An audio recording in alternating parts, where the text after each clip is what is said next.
¿Qué tal, gente? ¿Cómo están? Bienvenidos a un nuevo video para el curso de C Sharp. En el video de hoy vamos a estar viendo métodos y funciones. ¿Sí? Los métodos y funciones son bloques de código que los podemos llamar para que realicen operaciones particulares. ¿Sí? Lo que tiene de beneficio usar métodos y funciones es que podemos reutilizar código, digamos. Es decir, en vez de repetir el mismo código en varios lados, creamos una función o un método y lo podemos llamar de los distintos lados que lo vayamos necesitando. Ahora vamos a ver cómo se declara un método o una función. Como podemos ver, hasta ahora a lo largo del curso vinimos usando un método. Sí, aunque no nos dimos cuenta, estábamos trabajando dentro de este método. El que dice static void main y dentro de paréntesis dice string args. Sí, esto es el método, el primer método que se ejecuta cuando se inicia un programa. Por eso lleva el nombre de main. Main es principal en inglés. Voy a hacer una pequeña aclaración, ¿sí? Para algunas personas los métodos y funciones son lo mismo y hay otras personas que dicen que no, que la principal diferencia entre métodos y funciones es que los métodos no retornan ningún valor, mientras que las funciones sí retornan un valor. Ahora, luego vamos a ver cuando veamos lo que es retornar un valor. Yo soy de las segundas personas, es decir, de las que diferencian entre método y función, y entonces en este curso lo vamos a tratar así. Método no devuelve valor y una función sí devuelve un valor. Ahora vamos a ver cómo se declara un método o una función, porque bueno, es solo una la diferencia que hay entre un método y una función a la hora de declararlo, así que es casi exactamente lo mismo. Vamos a descomprimir la declaración de un método o función en cuatro partes, ¿sí? La primera es el modificador de acceso. Puede tener más de un modificador de acceso. En este video solamente vamos a ver tres, que son los más utilizados. El primero es el private. La palabra private significa privado en español y eso le va a decir a nuestro método que solo se puede utilizar dentro de nuestra clase. Es decir, desde clases externas no se va a poder llamar a nuestro método. Solo se va a poder llamar desde todo el código que esté dentro de este bloque, desde la clase program. El segundo que vamos a aprender es public. Si nuestro método es de tipo public, o sea, público, se va a poder acceder desde él fuera de nuestra clase. Es decir, clases externas van a poder acceder a nuestro método. Y el tercero que vamos a ver hoy es el static. Cuando un método o función es estático, significa que no va a hacer falta crear una instancia de una clase para poder acceder a él. Como todavía no vimos el concepto de clases y objetos, no vamos a entender qué es una instancia. Lo vamos a ver un poco más adelante. Por el momento, siempre vamos a usar el static y no le vamos a indicar si es público o privado. Cuando no indicamos si es público o privado, el programa toma como que es privado por defecto. Como vemos, el main es privado porque no se le aclaró si es público o privado. También quería aclararles que el modificador static se puede combinar con el public o con el private. La segunda parte que vamos a colocar a la hora de crear un método o función es el tipo de valor que retorna. Si recuerdan en la primera clase que vimos las variables y los tipos de datos, acá es exactamente lo mismo. Nuestra función, en caso de ser una función, puede retornar tipo entero, double, float, string, booleano, lo que sea. Y en caso de ser un método, es decir, que no retorna ningún valor, lleva el tipo void, como el método main. Para este ejemplo voy a hacer un método, es decir, no va a retornar ningún valor, y entonces voy a colocar la palabra void. Hasta ahora le estoy diciendo que va a ser un método estático y que no va a retornar ningún valor, va a ser de tipo void. La tercera parte a la hora de declarar un método o función es su nombre, con el nombre con el cual lo vamos a llamar. Los nombres de los métodos o funciones se pueden repetir a lo largo de una clase, es decir, pueden existir dos métodos main, siempre y cuando lleven diferentes parámetros. No pueden existir dos métodos o funciones con el mismo nombre y con los mismos parámetros. Tiene que tener algún parámetro distinto. Ahora vamos a continuación a escribir un nombre, por ejemplo, yo le voy a poner el nombre saludar. Y ahora viene la cuarta y última parte, que son los parámetros, el o los parámetros.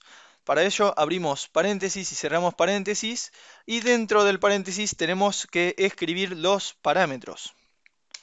Los parámetros los podemos ver como variables locales dentro de nuestro método o función y cuyos valores se indican cuando llamamos a nuestro método o función.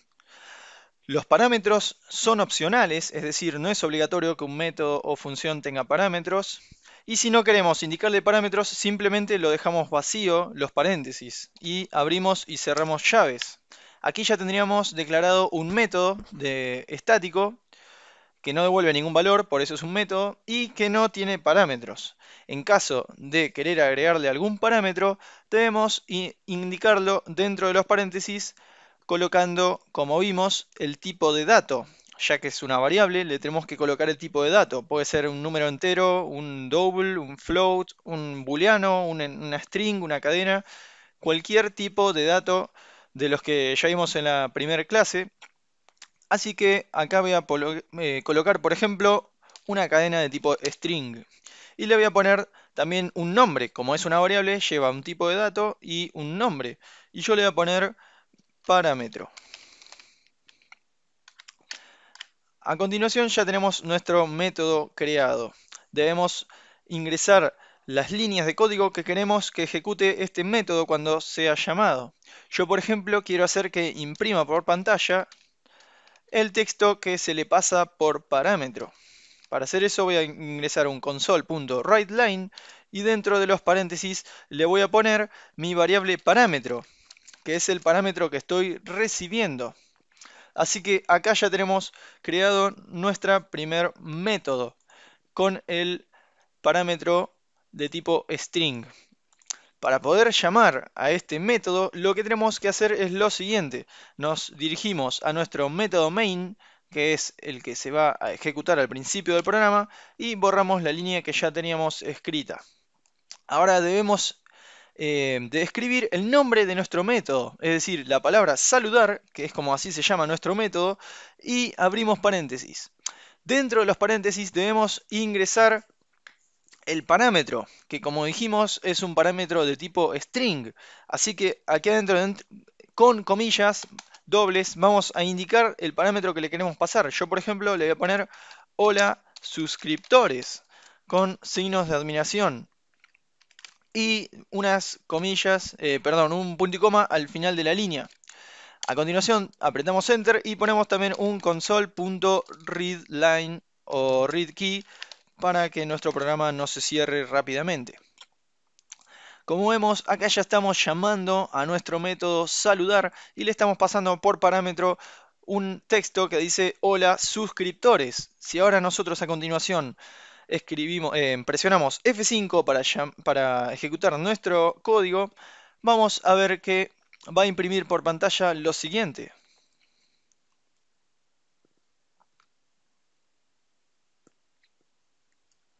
Efectivamente, pone por pantalla hola suscriptores, que es el parámetro que nosotros le pasamos a nuestro método. Si nosotros cambiamos el parámetro que le pasamos, por ejemplo, cómo les va, y tocamos F5 nuevamente para que ejecute el programa, vamos a ver que escribe cómo les va. Así que logramos crear nuestro primer método que recibe un parámetro. ¿Podría recibir más de un parámetro? Sí que puede recibir más de un parámetro. Yo acá podría poner más parámetros, string, parámetro 2, por ejemplo. Podría llevar cualquier nombre porque es una variable. String o cualquier tipo de dato de tipo entero, por ejemplo, int número, y así sucesivamente. Pero vemos que nos remarca con rojo el nombre de nuestro método y nos está diciendo que le falta valor para el parámetro 2 y para número, porque estos parámetros no son opcionales, no indicamos que sean opcionales, sino que son obligatorios y no le estamos pasando ningún valor, entonces sí o sí le tendríamos que pasar algún valor aquí. Pero por ahora esto lo vamos a borrar.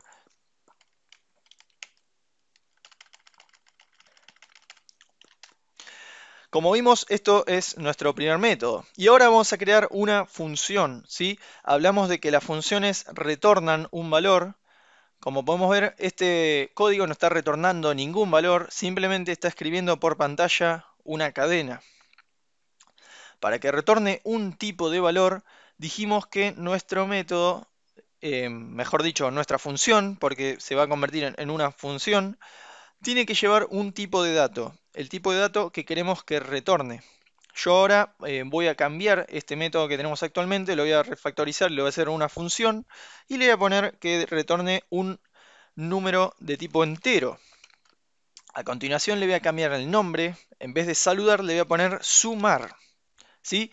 Y dentro de los parámetros voy a borrar el parámetro string, parámetro 1, y le voy a poner un número de tipo entero, int, que se llame, por ejemplo, número 1, y seguido de una coma, le ponemos el segundo parámetro, int número 2, ¿sí? Porque yo voy a hacer que esta función ahora me sume dos números.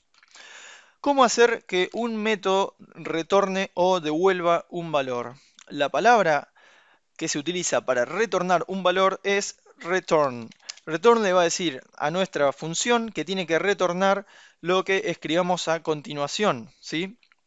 Como es de tipo entero, debemos de retornar alguna variable o alguna expresión de tipo entero. Así que lo que vamos a hacer aquí arriba, vamos a ir arriba del return, creamos una variable int resultado de tipo entero, ¿sí? Que se llame resultado, y le vamos a poner asignar el valor igual a número 1, es decir, nuestro primer parámetro que estamos recibiendo, más número 2. Y le ponemos un punto y coma.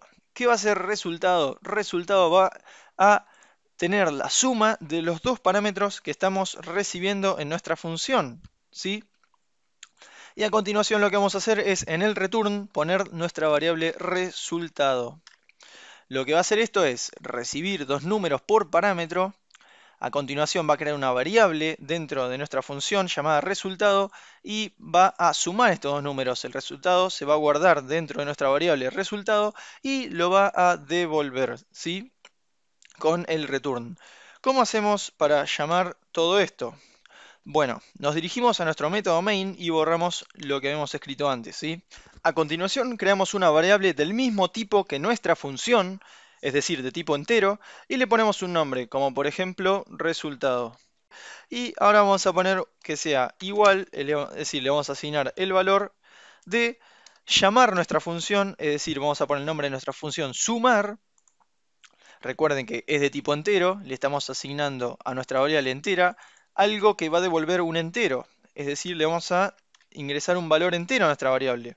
Ahora le tenemos que, entre paréntesis, decir cuáles son los parámetros de la función que estamos llamando. Nuestra función sumar, recuerden que tiene dos parámetros de tipo entero, le tenemos que decir cuál va a ser el valor de esos parámetros, el valor de esos números enteros. Supongamos que yo quiero sumar los números 3 y 7. Entonces ingreso el número 3, seguido de una coma, y el número 7. Fuera del paréntesis debo cerrar un punto y coma. Acá ya estamos llamando a nuestra función sumar, y le estamos pasando por parámetro dos números, el número 3 y el número 7. ¿Podríamos acá pasarle dos variables? Sí que podemos pasarle dos variables, como por ejemplo si yo creo int, una variable int número 1 es igual a 3 y debajo int número 2 es igual a 7, ahora puedo reemplazar aquí donde dice 3 y 7 por número 1 y número 2. ¿Sí? Es coincidencia que yo haya escrito número 1 y número 2 y justo aquí número 1 y número 2. Es decir, no es necesario que se llamen igual las variables que le pasamos a nuestra función que el nombre que tienen dentro de donde lo declaramos, ¿sí? Acá en vez de número 1 y número 2 podría ser num1 y num2. Y eso no cambiaría en nada. Es decir, no hace falta que coincidan los nombres de las variables que le estamos pasando con las variables que tienen dentro de nuestra función. Así que por ahora lo que estamos haciendo es llamar a una función, le estamos pasando dos variables, 3 y 7. Dentro de nuestra función va a sumar esos dos números y nos va a devolver el valor. Ese valor se va a guardar en nuestra variable resultado, que tampoco hace falta que la variable que guarda el valor tenga el mismo nombre que aquí. Le puedo poner simplemente res, por ejemplo, y vemos que funciona igual. Y ahora debemos hacer algo con este número, ¿sí? Porque yo estoy sumando dos números, obtengo el resultado y lo quiero mostrar por pantalla, por ejemplo. Quiero comprobar de que mi programa efectivamente funcione. Así que vamos a escribir console.writeLine y dentro de los paréntesis escribimos la palabra res. Es decir, vamos a mostrar nuestra variable res. A continuación ejecutamos nuestro código con F5 y vemos que por pantalla nos muestra 10, que es el resultado de la suma. Voy a mostrarles rápidamente con un breakpoint, ¿sí? Así vemos paso por paso lo que hace nuestro código. Así que lo voy a ejecutar rápidamente con F5 y vemos que, bueno, creamos nuestra variable num1, ¿sí? Se le asigna el número 3. Creamos nuestra variable num2, se le asigna el valor de 7. Y a continuación estamos creando nuestra variable res, que empieza con el valor 0. Le estamos asignando el valor de llamar a una función que se llama sumar y por parámetro a esta función le pasamos número 3, número num1 y num2 que tiene el valor de 3 y 7. Recuerden que con F11 saltamos dentro de las llamadas de funciones o métodos. Aquí saltamos dentro de nuestra función y vemos que sumar recibe dos parámetros. Como vemos, el parámetro número 1 toma el valor 3 y número 2 toma el valor 7. Nuestros parámetros vienen en el mismo orden que como se los indicamos arriba. Y ahora tocando F10 vemos que nuestra variable resultado empieza con el valor 0 y va a obtener el valor de la suma de 3 más 7. Si volvemos a tocar F10 vemos que el resultado ahora tiene el valor 10, ¿sí? Porque es la suma. Y vemos que llegamos a la última línea que dice return resultado. Siempre una función después de un return va a terminar, es decir, si hubiera más líneas de código debajo del return, no importa. Cuando se llama a un return, nuestra función siempre termina, ¿sí? Y devuelve el valor. Es decir, que si tocamos F10, ahora vemos que llega acá de nuevo, y al tocar F10 a nuestra variable res, se le guarda el valor de 10. A continuación llamamos al console.writeLine con el valor de 10, y si tocamos F5, vemos que efectivamente nos imprime por pantalla el valor 10. Bueno, eso fue todo por hoy. Espero que les haya servido. Si tienen alguna duda, no se olviden de dejarla en los comentarios. Denle like al video, suscríbanse y nos vemos en la próxima.